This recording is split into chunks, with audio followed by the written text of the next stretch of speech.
Les caractéristiques de la reproduction non sexuée. Alors, nous avons vu dans d'autres cours, en fait, qu'il existe une reproduction sexuée, ce que tout le monde connaît. Mais ce qui est un petit peu moins connu, c'est la reproduction asexuée. Alors, ça veut dire quoi?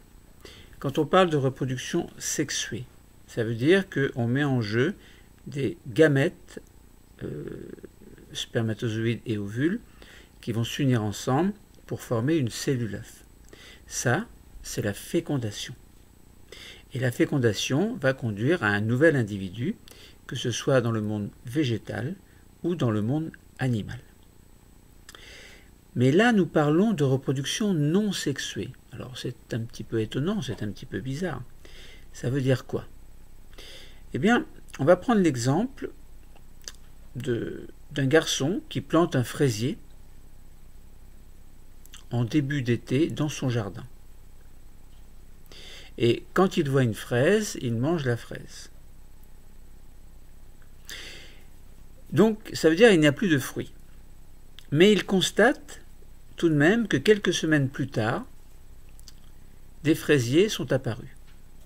Alors habituellement on dit, pour qu'on obtienne une plante, on plante une graine, on plante un noyau par exemple, puis on obtient une plante. Bien là il mange des fraises, donc il mange des fruits, et puis bizarrement, il y a quand même d'autres pieds qui apparaissent. Ça veut dire qu'on n'a pas planté de graines, on n'a rien planté, et des pieds sont apparus. Ça veut dire que vous avez un pied de fraisier, et puis qu'est-ce qui se passe? Quelques semaines après, il y a plusieurs pieds de fraisier, donc c'est un petit peu bizarre, non? Alors, on cherche à expliquer, en fait, comment des êtres vivants peuvent se reproduire par reproduction qui n'est pas sexuée. Donc, on dit reproduction asexuée. Asexuée, c'est le A privatif, ça veut dire non sexuée. Ça veut dire qu'il n'y a pas d'ovule, pas de spermatozoïde, et donc il ne peut pas y avoir de noyau, pas de graines. C'est un petit peu bizarre, non? Alors, si vous regardez donc un plant de fraisier, vous allez vous apercevoir qu'il y a des espèces de choses bizarres qui s'allongent à partir de ce fraisier. Ces choses bizarres, eh bien, ce sont des stolons. S-T-O-L-O-N-S. Donc, vous pouvez voir sur un document ou dans votre jardin, des stolons qui sont tout autour du fraisier.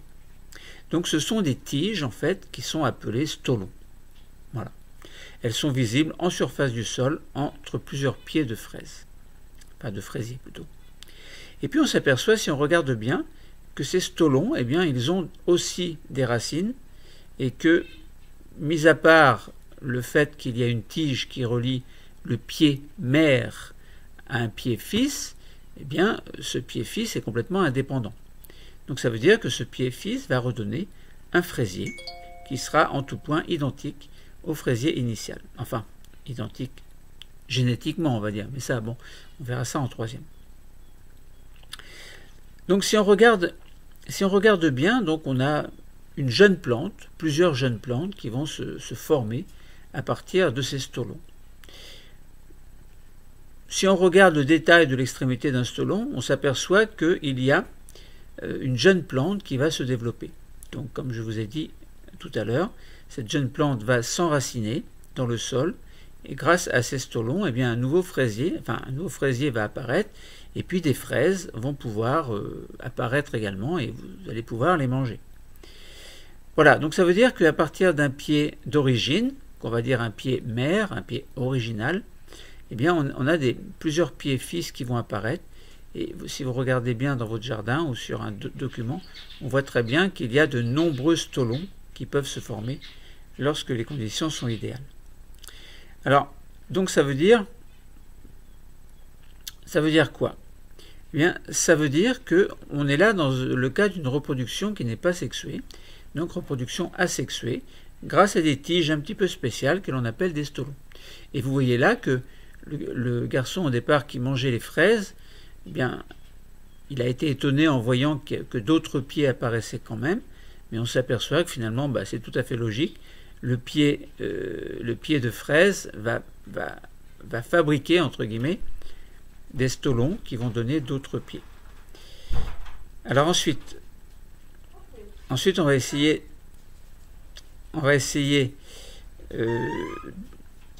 essayer de montrer qu'il y a un autre mode de reproduction chez une plante qu'on appelle le kalanchoe. Le kalanchoe, donc si vous regardez sur une image sur internet, on voit qu'il y a sur le pourtour des feuilles de petites structures que l'on appelle des bulbilles. Des bulbilles, donc de petits bulbes. Et la formation d'une bulbille ne fait intervenir aucune cellule reproductrice. Et là, on parle encore de reproduction asexuée. Alors, c'est un peu le même principe que pour les stolons, sauf que là, on n'a pas des stolons, on a des feuilles, et au bout des feuilles, on a des petites choses, des petits bulbes, des bulbilles, qui, si vous les détachez, eh bien, vous les replantez et vous êtes capable d'obtenir un autre kalanchoe. Voilà, c'est un petit peu bizarre, mais c'est comme ça. Voilà. Ensuite, on prend encore un autre exemple. Donc c'est l'exemple des paramécies, mais avant, donc je voudrais revenir un petit peu en arrière. Les bulbilles à partir de la feuille de départ, donc les feuilles de kalanchoe qui possèdent ces petites choses au bout des feuilles, donc tout au long de la feuille en fait, eh bien ces espèces de bulbilles vont tomber par terre et on s'aperçoit qu'au bout d'un certain temps, eh bien ils vont germer. Ça veut dire que des racines vont s'enfoncer dans le sol et vous allez avoir une plante qui sera tout à fait identique à la plante originelle plutôt, et qui aura, mais ça on le verra en troisième, exactement toutes les mêmes caractéristiques génétiques. Alors ensuite, il existe également chez un être vivant que l'on appelle la paramécie, en fait un organisme unicellulaire que l'on observe au microscope.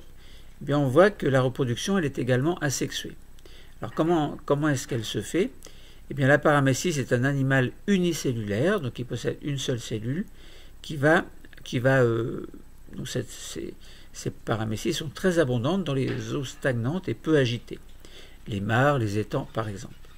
Par simple division, eh bien alors vous allez me dire c'est quoi une division? Eh bien, une division, c'est un mécanisme par lequel une cellule donne deux cellules.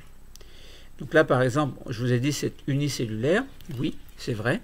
Et si vous regardez au microscope, vous allez dire, là on a l'impression qu'il y en a deux, donc c'est une paramécie qui a deux cellules. Ce n'est pas tout à fait deux cellules, en fait, ce sont à partir de la paramécie originelle, enfin la paramécie mère, eh bien, il va y avoir une division, elle va se diviser en deux, et puis donner une paramécie donne deux paramécies. Donc par simple division, une paramécie peut former deux individus. Et ça, encore une fois, c'est une reproduction asexuée. Pourquoi? Parce qu'elle ne fait pas intervenir de gamètes, spermatozoïdes ou ovules. Donc ce type de reproduction asexuée va permettre aux paramécies d'augmenter rapidement le nombre d'individus. Alors, donc, cette activité a permis de découvrir les différents modes de reproduction asexuée.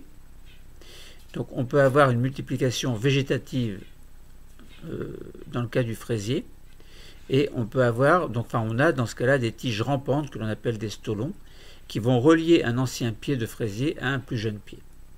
Ensuite, on a vu également que cette tige va permettre la production d'une nouvelle plante qui va être capable de s'enraciner, et on peut déduire de l'observation de nombreux stolons, on peut déduire que à partir de l'observation de nombreux stolons, eh bien que de nombreux autres pieds de fraisier vont apparaître.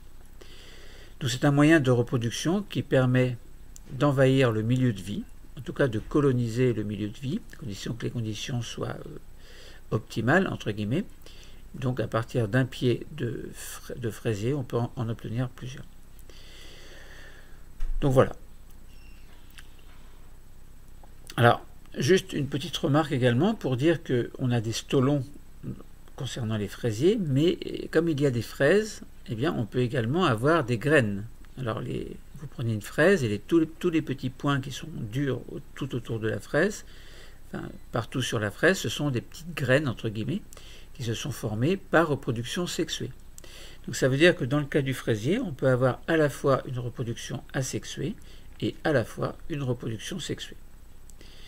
Ensuite, on a parlé d'un autre végétal qui comprenait des organes que l'on appelait des bulbilles qui étaient sur une feuille de Kalanchoé.